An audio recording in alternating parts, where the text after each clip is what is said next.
Shalom Vraha! Hoje temos aqui uma aula muito especial, muito linda. Tenho certeza que vai ser a aula do nosso queridíssimo Rabino Gloiber. E essa aula ela foi dedicada pela nossa querida amiga da ONG, Adriana Viana Rahel, e ela dedicou essa aula para Rina Braha Granot, era David Steinberg e Nelson, filho de José Francisco. Essa aula aqui foi dedicada para a nossa querida amiga da ONG, Adriana Viana. Se você quiser dedicar uma aula também, só me chamar no WhatsApp. E essa aula de hoje, ela vai ser uma aula muito incrível mesmo, sabe por quê? Por quê?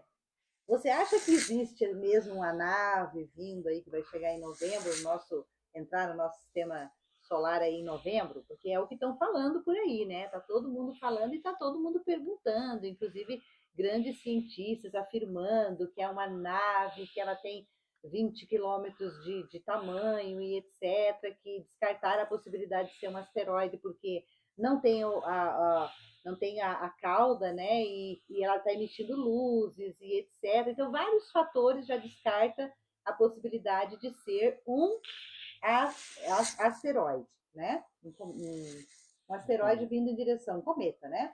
E aqui nós temos aqui uma pergunta, né? Um comentário e que nos mandaram, inclusive, né? Muitas pessoas perguntando e querendo saber do Rabino Gloiber, se existe mesmo possibilidade de ter uma nave desse tamanho vindo para nós, e que a gente vai saber disso, porque dizem que ela tem uma direção certa, como se estivesse tripulada e etc. Eu não entendo nada disso, mas aqui fala assim, ó, astrônomos de Harvard dizem que suposta ameaça alienígena hostil, chamada de 3I Atlas, pode atacar a Terra nos próximos meses. E aí existe um visitante interestelar, está de passagem pelo nosso sistema solar, e chamou a atenção da comunidade científica.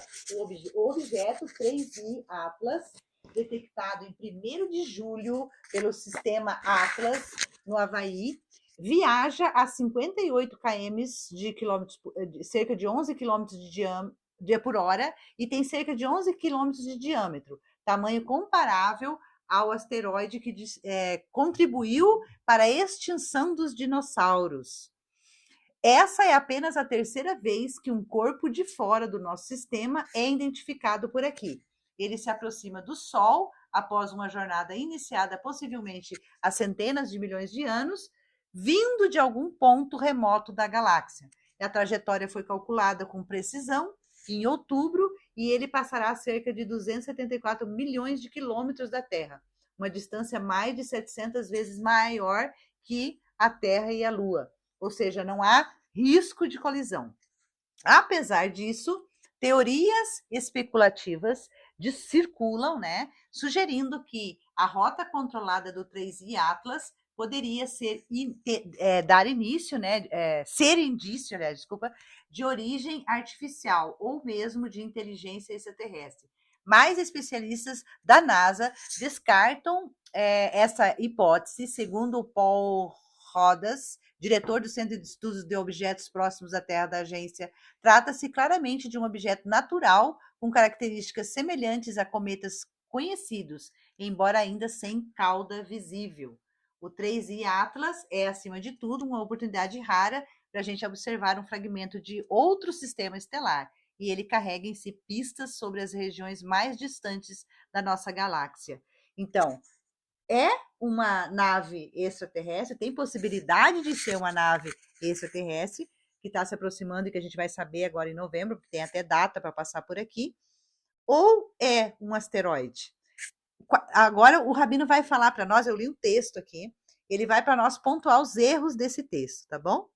Vamos lá para a nossa aula com o nosso querido Rabino Gloiber. Com vocês, meu querido esposo Iléo. Shalom, Brahá. E o Aba querido. Shalom, Brahá, para nossos queridos amigos da ONG, para nossa querida Rachel e querida família.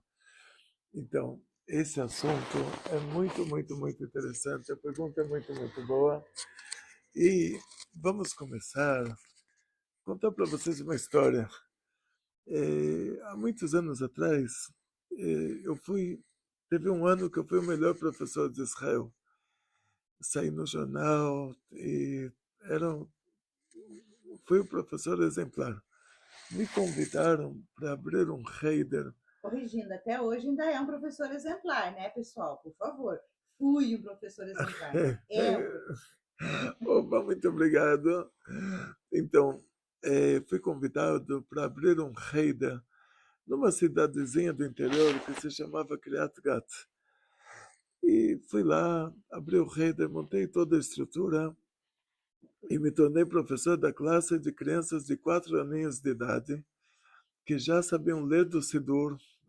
De 3 a 4 as crianças aprendiam a ler, de 4 a 5 já estariam prontos para ler o Chumash. E uma criança me fez uma pergunta uma vez. Ele falou, Rebbe, porque o professor do Heider é chamado de Rebbe. Tem o Rebbe de Lubavitch, tem o Rebbe do Heider. Ele falou, Rebbe, Hashem, Deus consegue fazer qualquer coisa? Falei para ele, sim. Ele falou, se ele consegue fazer qualquer coisa, ele consegue criar uma pedra que nem ele próprio consegue carregar essa pedra? Falei, sim. Mas, sendo que ele consegue fazer qualquer coisa, ele consegue até carregar a pedra que ele próprio não consegue carregar. Para o menino já foi uma resposta suficiente. Mas o que eu não contei para esse menino, porque a gente ensina de acordo com o nível do aluno, é que tem duas coisas que a Hashem não consegue fazer. Duas coisas que Deus não consegue fazer. Então, uma coisa, eu já tinha feito para antes, né? Está escrito que Deus é a essência do bem e a natureza do bem é fazer o bem. Então, uma coisa ele não consegue fazer é mudar a própria essência, é deixar de ser a essência do bem. É Deus deixar de ser Deus, isso ele não consegue fazer. Deixar de ser, a essência é uma coisa imutável.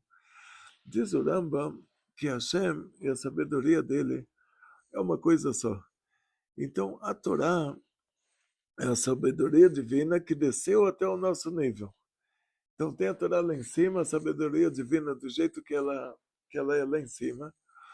E tem a sabedoria divina do jeito que ela desceu ao nosso nível. Tipo, uma mãe conversa com uma filha de 20 anos, ensina para ela coisas muito profundas. E com a filha de 3 aninhos, ela fala, não chuta, não morde, não grita, não berra, não bate, não... Então a Torá desceu até nós, virou não assassinar, não roubar, não... desceu de nível, mas é o mesmo Deus, a mesma sabedoria divina, conversando com uma criança menor. Que era justamente isso que os anjos não queriam, né? Exatamente. Por isso que os anjos não queriam que a Torá descesse, porque para quê? Eles não precisam de não matar, não roubar, não dormir com a mulher do outro, eles não precisam disso. Então, por que Deus ia baixar a Torá nesse nível, né? Exatamente isso. O que aconteceu é o seguinte, contar para vocês a história. No primeiro dia, está escrito que Deus criou o céu e a terra. Sendo que a Torá é imutável, a Torá é a sabedoria divina, Deus e a sabedoria dele é uma coisa só. Então, não tem como, Deus não tem como mudar a Torá. Ele não tem como ele próprio mudar a Torá. Então, se ele determinou que é proibido assassinar, não é que depois ele vai mudar de ideia, ele vai falar, olha, agora já é permitido. Se ele determinou que é proibido roubar, não é que depois ele vai mudar de ideia e vai falar, olha, dá para fazer um contrato com um povo de 3 milhões de pessoas e depois pelas costas mudar o contrato com um grupinho de 10 e depois de novo mudar o contrato com uma pessoa só. Como dizem outras religiões aí, que olha, Deus deu a Torá para o povo de Israel, estava lá o povo inteiro, somos 13 tribos, o nosso patriarca Yaakov teve 12 filhos, Yosef se tornou 2 tribos, Efraim e Menashe, éramos lá 13 tribos, da tribo de Levi saíram os Kohanim, no Monte Sinai estávamos todo o povo de Israel, absolutamente todos. Hashem deu para nós a Torá na frente do povo inteiro. Então, se ele quisesse mudar alguma coisa, teria que trazer o povo inteiro, que agora somos 10 tribos perdidas, somos descendentes de cristãos novos, somos espalhados aí pelo mundo inteiro. Hashem, Deus, teria que trazer todo esse povo de volta para o Monte Sinai, falar para eles, gente, vamos mudar aqui uma coisa natural. O contrato foi feito, agora vai ser mudado, então todo mundo tem que estar aqui. Agora, fazer o contrato com o povo inteiro, dar a Torá para o povo inteiro, e depois se reunir com um grupinho de 10 e mudar tudo, isso a gente chama de golpe. O golpe quer dizer que é um roubo. E se Hashem determinou na Torá não roubar, quer dizer que ele próprio não vai fazer isso, porque ele não tem como mudar a essência dele, a sabedoria dele, e ele é uma coisa só. Aí depois chegou Maomé, falou que o anjo Gabriel se revelou para ele, mudou de novo o contrato. O anjo Gabriel não quis dar depoimento em relação a isso, e ficou por isso mesmo. E só um detalhe, assim, um adendo, né? Olha, o tanto que isso é importante para nós. Por exemplo, é importante e é bom a gente saber que Deus é um, ele não muda. Então, às vezes a pessoa quer várias opiniões, várias coisas, e fulano falou isso, não, porque fulano falou isso, mas ele veio falar comigo e o que ele falou está muito bem falado, ele é assim, persuasivo naquilo que ele está falando e tal. Mas, gente, o fato de Akadosh Baruch Hu, a essência dele ser o bem, ele não pode ir contra a natureza dele, não pode mudar a Torá, para nós isso é maravilhoso. Pense bem, ele é maravilhoso, ele nunca vai nos fazer um mal, ele nunca vai nos destruir, assim como a gente aprende aí fora, que ele é justiceiro, que ele é sanguinário, que ele mata, que não sei o quê. Ele não é isso, a essência dele é o bem e tudo que ele faz é para o nosso próprio benefício. Então, ele sendo imutável, ele não muda nas decisões dele, eu sou o mesmo, eu não mudei, isso nos dá garantia maravilhosa de estar do lado dele como Deus. Parabéns, filha. Então, o que acontece na prática? Hashem, Deus, eu vou falar Hashem porque é mais fácil, ok? A gente não fala o nome de Deus, então a gente fala Hashem, quer dizer o nome. Então, sempre que tiver que falar Deus, eu vou falar Hashem.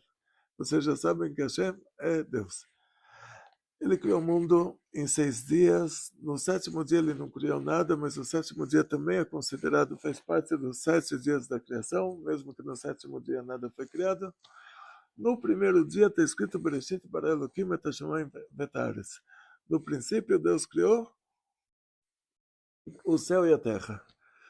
Então, nos livros de Kabbalah, Sefer Yetzirah, está escrito que houve uma ocultação, o primeiro tzimtzum, e ele usa como exemplo uma forma circular.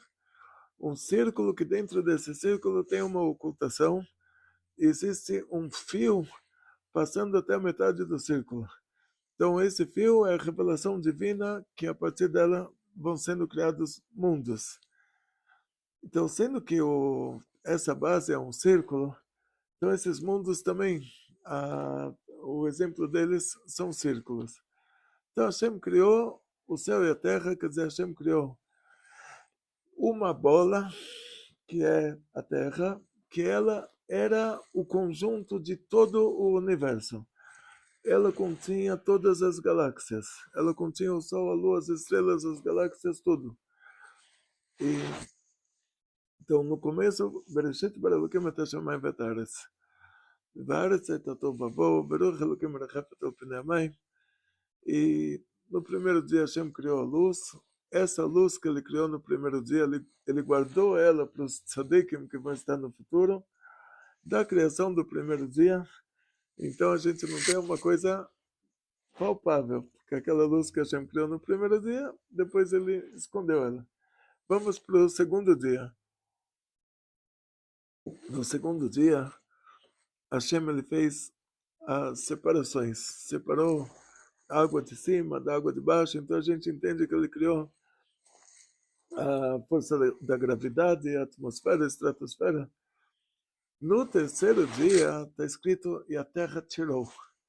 A terra tirou as ervas, a terra tirou as árvores. Diz Rashi que aqui você vê qual foi a criação do primeiro dia. No primeiro dia Deus criou o céu e a terra, quer dizer, no primeiro dia Deus criou tudo. E no terceiro dia a gente vê que a terra tirou. Quer dizer, não é que Deus criou as árvores no terceiro dia, quer dizer, a terra tirou as árvores que tinham sido criadas em potencial no primeiro dia, e no terceiro dia elas saíram da terra, elas surgiram. As ervas, as árvores, as frutas. No quarto dia está escrito que Hashem criou o sol, a lua, as estrelas. As estrelas incluem todas, absolutamente todas as galáxias. Então, Hashem tirou daqui, então, nesse mesmo princípio que diz Urashi, que a terra tirou as ervas, a terra tirou as árvores, quer dizer que tudo saiu daqui, tudo... Então, essa terra que tinha sido criada no primeiro dia, agora ela vai tirar o sol, ela vai, quer dizer, o sol saiu daqui, a lua saiu daqui, todas as galáxias, absolutamente todas as galáxias saíram daqui. E sendo que já existia na Terra árvores e ervas, então a gente pode encontrar em outros planetas árvores com frutas que não existem aqui no nosso mundo. Como funciona isso? O Colombo, quando ele chegou na América, ele descobriu lá árvores que não tinham na Europa, não tinham no Oriente Médio. Como pode ser isso? Porque aquelas árvores, Hashem criou tudo no paraíso no Oriente Médio. Mas lá teve mudança climática, e no paraíso as árvores do Oriente Médio se extinguiram, e as que tinham chegado até outras terras continuaram. Esse mesmo raciocínio você pode aplicar a outras galáxias. As árvores que foram criadas na terça-feira, no terceiro dia da criação, que no quarto dia elas saíram daqui junto com toda aquela terra que se tornou todas as galáxias, elas se mantiveram lá, porque saiu daqui água, a água já tinha no primeiro dia, saiu daqui água, saiu daqui ar, saíram daqui as plantas, e elas se mantiveram nos outros planetas, nas outras galáxias, e aqui no nosso planeta teve mudança climática e aquelas árvores se extinguiram. Então, se for um astronauta para outra galáxia e trouxer de lá uma árvore com uma fruta que não tem aqui, o que a gente vai dizer para ele? Vai falar, olha, desculpa, tudo que Hashem criou no paraíso, no Oriente, Gan Eden, Mekeden, e no quarto dia essas árvores saíram daqui. Então, tudo foi tirado da Terra. Tudo foi tirado da Terra. Tudo, até os planetas, tudo isso até o quarto dia. No quinto dia já não foi tirado mais nada, porque tudo já tinha sido tirado até o quarto dia. No quarto dia Deus criou o sol, a lua, as estrelas, as galáxias, tudo. Então peixe e aves você não encontra lá fora. Não encontra lá fora. Então peixe e aves que foram criados no quinto dia não viajaram para outras galáxias. Mas eu posso achar um boi, um elefante? Não, porque foi criado no sexto dia. Ah, no sexto dia. Você só consegue encontrar vegetais porque até no terceiro dia foram criados os vegetais, as árvores, as frutas. Então, tudo que foi feito até o terceiro dia... Saiu no quarto daqui. Você pode encontrar em qualquer lugar, qualquer galáxia, porque tinha água no primeiro dia, tinha ar no primeiro dia, tinha ervas e árvores e frutas no terceiro dia. No quarto dia, gravidade e tudo. No quarto dia, tudo isso saiu daqui. Para outros planetas, Hashem criou bilhões de anos-luz. E nós sabemos que se um cientista, se o astronauta chegar até a última galáxia, até lá ainda tem a possibilidade de ele encontrar um lugar com água, com oxigênio, com árvores que dão frutas que não têm essas frutas aqui, porque foram criadas aqui, mas aqui por causa da mutação climática elas desapareceram e lá continuaram.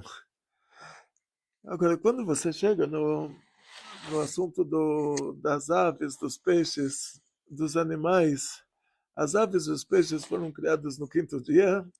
Quem foi criado no quinto dia já não saiu mais daqui.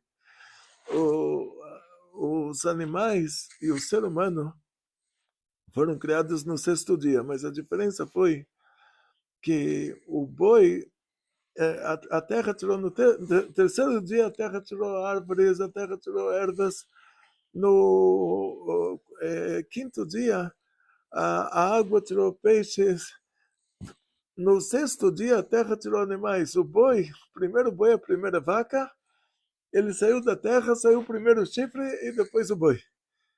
A terra tirou. Quando chegou no ser humano, vida inteligente, aí já mudou tudo. Aí Hashem, ele fez pessoalmente uma criatura de terra, e ele pessoalmente colocou nessa criatura uma alma. Sobre os peixes e as aves e os animais, está escrito que a terra tirou Nefesh Hayah. Quer dizer, a criatura saiu da alma com a alma animal, saiu da terra com a alma animal dele, enquanto que o ser humano, Hashem criou aquela criatura única, colocou nele aquela alma que é uma parte de Hashem, e dividiu aquela criatura entre homem e mulher, e essa criatura inteligente que foi criada aqui nesse mundo, Adão e Eva, que eles são os ancestrais de todos os seres humanos, criatura inteligente existe somente aqui no nosso mundo. Então não existem absolutamente, se Hashem quisesse mudar isso, Hashem não tem como mudar isso, porque ele não tem como mudar a Torá. A Torá é a sabedoria dele, ele, a sabedoria dele é uma coisa só, ele não tem como mudar isso. Então, criaturas inteligentes só existem aqui no nosso mundo. Então, se alguém quer construir um avião, tem que ser alguém daqui. Então, vamos agora para assuntos espirituais. Nosso Aí povo... a coisa muda. Aí... Aí a coisa muda. A gente fica, vocês vão ficar assim, admirados de ver a explicação que o Rabbi vai nos dar agora. Opa, muito obrigado. Então, o que aconteceu na prática, que quando o nosso povo saiu do Egito, tiveram lá 10 pragas, e o mar se abriu, o mar se fechou, e a água ia acompanhando eles no deserto, e a comida caiu do céu. Então,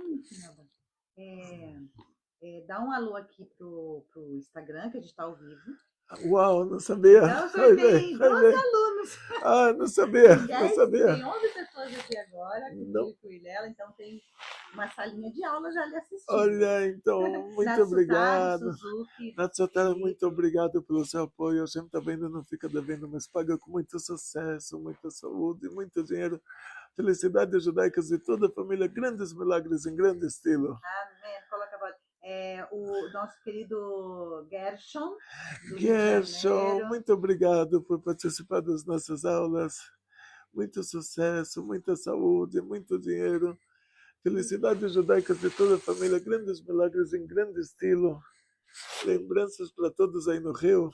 Amém, amém. Então tá, vamos continuar nossa aula 11. Beijão, Rita, Tiago, todos vocês que estão aqui, Patrick, Elizabeth, Mussaf, Marcos, Larisa, Emira, Marcos deve ser também de novo aqui, que tem uns nomes, Júlio, Marcelo, Fernanda, e o Gershon mandou um monte de coraçãozinho. Opa, Gershon, a gente se encontra. Vamos lá. Então, na prática, assim, vocês estão vendo a moldura, a gente fez aqui para quem vai estar no YouTube, né, desses raios. Então, assim, não se preocupem, criaturas inteligentes existem somente no nosso mundo. Mas quando o povo de Israel chegou 50 dias depois de ter saído do Egito, nosso povo recebeu a Torá no Monte Sinai. No dia 6 de Sivan, nós recebemos a Torá. No dia 7 de Sivan, Moshe Rabbeinu subiu no Monte Sinai. O deserto do Sinai é um lugar muito quente.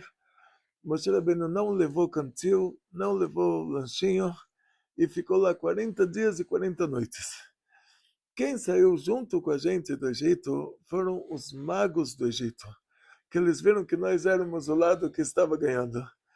E nos acompanharam, eles falaram, olha, gente que consegue fazer 10 pragas assim, consegue abrir mar, fechar mar, colocam a gente no bolso de trás. Então eles nos acompanharam, eles se uniram ao time que estava ganhando. Só que depois de 40 dias que Moshe Rabbeinu estava no Monte Sinai, o lado contrário, quer dizer, para que a gente tenha um livre-arbítrio, da mesma maneira que a entrega da Torá foi um milagre muito grande, e nós passamos por milagres muito grandes, então, para que pudéssemos ter o livre-arbítrio, Hashem, Deus, ele é obrigado a dar para o outro lado também essa possibilidade de fazer milagres muito grandes. Esse outro lado, diferente de todas as religiões, que eles têm sempre o Deus do bem e o Deus do mal. E a religião é sempre uma...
Não quero nem te ouvir. Então, o que acontece? Diz o Zohar que tem esse exemplo, que Deus criou o lado ruim, para que a gente tenha um livre-arbítrio. Deus falou para não comer, a cobra falou para comer. Mesmo que é desproporcional entre Deus e a cobra, você vai ver quem. Porque o lado ruim quer fazer a parte dele de má vontade. É obrigado a fazer o trabalho dele, mas faz questão de fazer de má vontade para que a gente não caia na lábia dele. Outro exemplo que traz o Zohar é um rei que ele precisava de um carrasco. Talvez algum dia uma pessoa fosse assassinar alguém. Talvez algum dia precisasse decretar para essa pessoa uma pena de morte. Por causa disso, precisava do carrasco. Então ele contratou uma pessoa ruim. O rei é uma pessoa boa, uma pessoa delicada, uma pessoa estudada. Ele não tem a capacidade de matar alguém. Então ele contratou um assassino, contratou um carrasco, uma pessoa ruim, que tem o prazer em matar. Só que o problema é como vai pagar para esse carrasco. O rei não quer nem olhar para a cara dele.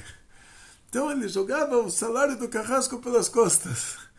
Por isso que essa coisa ruim é chamada de Sitra Achar, o outro lado, o lado de trás. Porque ela recebe a vitalidade dela pelas costas. Essa Sitra Achar, sendo que ela começa com esse anjo da morte, que é o cúmulo da Sitra Achar, é chamado de Satã. E ele, por causa que a revelação da Torá aconteceu por meio que o povo viu o espiritual, para que eles tivessem livre-arbítrio, esse Satã recebeu uma autorização. Tipo, tudo que ele faz, ele não tem como fazer alguma coisa se não tiver autorização lá de cima. Mas ele entra no tribunal divino, ele bate pé, ele fala, olha, tá vendo? O povo viu as vozes, eles viram os mundos espirituais. Mesmo assim erraram. Então agora você tem que me dar a oportunidade de também mostrar alguma coisa para eles lá em cima. Ah, sim, na questão então da morte de Moshe, né? Vai lá no tribunal divino e ele bate pé, ele fala, olha, tá vendo? Agora chegou a minha vez. Então, ele recebeu a autorização do Tribunal Divino para fazer uma coreografia no céu. E essa coreografia ele mostrou para todo mundo que Moshe Rabbeinu faleceu. Olha, o coitado está sendo levado lá, o enterro de Moshe. O tema do filme lá em cima era o enterro de Moshe. O povo inteiro olhou, cada um olha para o outro e fala, você está vendo o que eu estou vendo? Sim. Todo mundo viu a mesma coisa. Não era uma ilusão de ótica, não era um surto. Todo mundo viu igual, que Moshe Rabbeinu está sendo levado para o cemitério lá no céu, vai ser enterrado lá em cima, então Moshe morreu. Os magos do Egito então falaram, agora acabou, então vamos dar um jeito, assim, plano B, vamos voltar para o Egito. Mas o Egito é um país que são adoradores de vacas, tem vaca sagrada, rio sagrado, vamos fazer um boi. A gente vai levar esse boi, a procissão do boi, a procissão vai voltar lá para o Egito. Olha, estávamos no deserto, fizemos uma festa para o nosso Deus, trouxemos o Deus junto com a gente. Então, aí começou todo o rolo do bezerro de ouro. Então, esse outro lado, ele tem esses recursos também.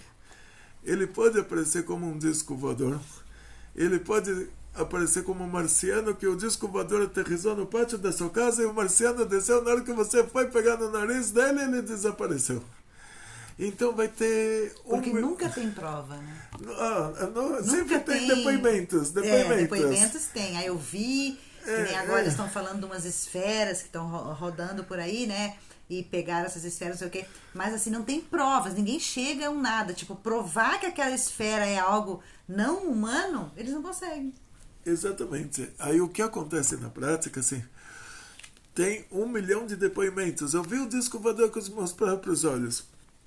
Os marcianos desceram, aí os extraterrestres, os alienígenas desceram na minha frente, desceram todos verdinhos com anteninhas e na hora que eu fui pegar sumiram. Então, quer dizer, 100 anos que todo mundo está vendo